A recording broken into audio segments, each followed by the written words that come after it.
आप सभी को मनीषा एस्ट्रोलॉजर का नमस्कार। आइए जानते हैं आज के व्रत के विषय में। प्रदोष व्रत 24 मई 2021 वैशाख शुक्ल पक्ष प्रदोष व्रत। प्रदोष व्रत हिंदू धर्म के सबसे शुभ व महत्वपूर्ण व्रतों में से एक है। प्रदोष व्रत में भगवान शिव की उपासना की जाती है। हिंदू कैलेंडर के अनुसार प्रदोष व्रत मास की त्रयोदशी पर रखा जाता है। स्कंद पुराण के अनुसार प्रत्येक माह की दोनों पक्षों की त्रयोदशी के दिन संध्या काल के समय को प्रदोष कहा जाता है और इस दिन शिव जी को प्रसन्न रखने के लिए प्रदोष व्रत रखा जाता है। माना जाता है कि प्रदोष के दिन भगवान शिव की पूजा करने से व्यक्ति के पाप धुल जाते हैं और उसे मोक्ष की प्राप्ति होती है। प्रदोष व्रत की विधि। प्रदोष व्रत करने के लिए मनुष्य को त्रयोदशी के दिन प्रातः सूर्य उदय से पूर्व उठना चाहिए। जैसा कि ये भी कहा जाता है, नित्य कर्मों से निवृत्त होकर भगवान श्री भोलेनाथ का स्मरण करें। अर्थात इस व्रत में आहार नहीं लिया जाता है। पूरे दिन का उपवास होता है। उपवास रखने के बाद सूर्यास्त से 1 घंटे पहले स्नान आदि करके श्वेत वस्त्र धारण किए जाते हैं। पूजन स्थल को गंगा जल या स्वच्छ जल से शुद्ध करने के बाद गाय की गोबर से लीपकर मंडप तैयार करें अथवा अब इस मंडप में 5 रंगों का उपयोग करते हुए रंगोली बनाएं।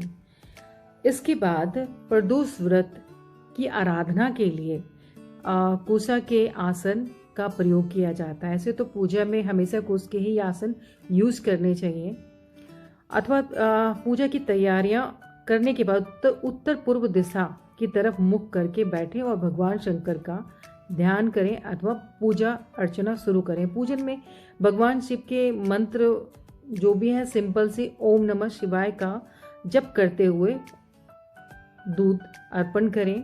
प्रदोष व्रत को रखने से 2 गायों को दान देने के सामान्य पुण्य फल की प्राप्ति होती है। प्रदोष व्रत को लेकर एक पौराणिक तथ्य सामने आता है कि एक दिन जब चारों ओर अधर्म की स्थिति होती थी, अन्याय और अनाचार का एकाधिकार होगा, मनुष्य में स्वार्थ भाव अधिक होगी, व्यक्ति सत्कर्म करने के स्थान पर निज कार्यों को अधिक करेगा। उस समय में जो व्यक्ति त्रयोदशी का व्रत रखेगा, शिव आराधना करेगा, उस पर शिव की कृपा बनी रहेगी। इस व्रत को करने से जन्मांतर के फेरों से निकलकर मोक्ष मार्ग पर आगे बढ़ता है इंसान, उसे उत्तम लोक की प्राप्ति होती है। प्रदोष व्रत का महत्व, मान्यता और श्रद्धा के अनुसार स्त्री पुरुष दोनों यह व्रत कर सकते हैं। कहा जाता है कि इस व्रत से कई दोषों की मुक्ति तथा संकटों का निवारण होता है। यह व्रत साप्ताहिक महत्व भी रखता है। सोम प्रदोष व्रत शुभ मुहूर्त क्या है, आइए जानते हैं। त्रयोदशी तिथि प्रारंभ 24 मई 2021 3:38 से त्रयोदशी तिथि समाप्त 25 मई 2021 रात 12:11। पूजा का समय शाम 7:10 से रात 9:13 तक होगा। रविवार को पड़ने वाले प्रदोष व्रत से आयु की वृद्धि तथा अच्छा स्वास्थ्य लाभ प्राप्त किया जा सकता है। इसी प्रकार सोमवार के दिन प्रदोष व्रत पड़ने पर किया जाने वाला व्रत आरोग्य प्रदान करता है और इंसान की सभी इच्छाओं की पूर्ति होती है। मंगलवार के दिन अगर प्रदोष व्रत पड़ता है तो उस दिन के व्रत को करने से रोगों से मुक्ति व स्वास्थ्य लाभ प्राप्त होता है। इसके साथ साथ बुधवार का अगर हम देखें, प्रदोष व्रत करने से क्या होता है, उपासक की सभी कामनाओं की पूर्ति होती है। बृहस्पतिवार के दिन प्रदोष व्रत पड़े तो इस दिन के व्रत के फल से शत्रुओं का विनाश होता है। शुक्रवार के दिन प्रदोष व्रत पड़ता है। इसे करने से दाम्पत्य जीवन सौभाग्यवती सुख शांति के लिए किया जाता है। संतान प्राप्ति के लिए शनिवार का प्रदोष व्रत करने से संतान की प्राप्ति होती है अथवा रविवार का मैं बता चुकी हूँ। अपने उद्देश्यों को ध्यान में रखते हुए जब प्रदोष व्रत किए जाते हैं तो व्रत से मिलने वाला फलों में वृद्धि होती है। प्रदोष व्रत का उद्यापन।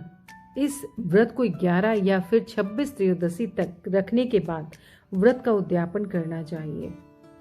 व्रत का उद्यापन त्रयोदशी तिथि पर ही करना चाहिए अथवा उद्यापन से एक दिन पूर्व श्री गणेश का पूजन किया जाता है। पूर्व रात्रि में कीर्तन करते हुए जागरण किया जाता है। इस प्रकार प्रदोष व्रत प्रातः जल्दी उठकर मंडप बनाकर मंडप को वस्त्रों और रंगोली से सजाकर तैयार किया जाता है अथवा ओम उमा सहित शिवाय नमः मंत्र का एक माला यानी 108 बार जप करते हुए हवन किया जाता है। हवन में आहुति के लिए खीर का प्रयोग किया जाता है। हवन समाप्त होने के बाद भगवान भोलेनाथ की आरती की जाती है, शांति पाठ किया जाता है। इस प्रकार अंत में 2 ब्राह्मणों को भोजन भी कराया जाना चाहिए, अति उत्तम है। और अपने सामर्थ्य अनुसार दान दक्षिणा देकर आशीर्वाद प्राप्त किया जा सकता है। आज के लिए बस इतना ही। प्रदोष व्रत जो कि शुरू हो चुका है, तो मैं उम्मीद करती हूँ कि आप भी इस व्रत को करें अथवा पुण्य की प्राप्ति मिले आपको। और आज के लिए मैं यही विराम देना चाहूँगी। अगले किसी व्रत के विषय में मैं फिर से आपके समक्ष, मैं मनीषा एस्ट्रोलॉजर, नेक्स्ट वीडियो में आप सभी के सामने आऊँगी। आज के लिए बस आपका धन्यवाद। नमस्कार।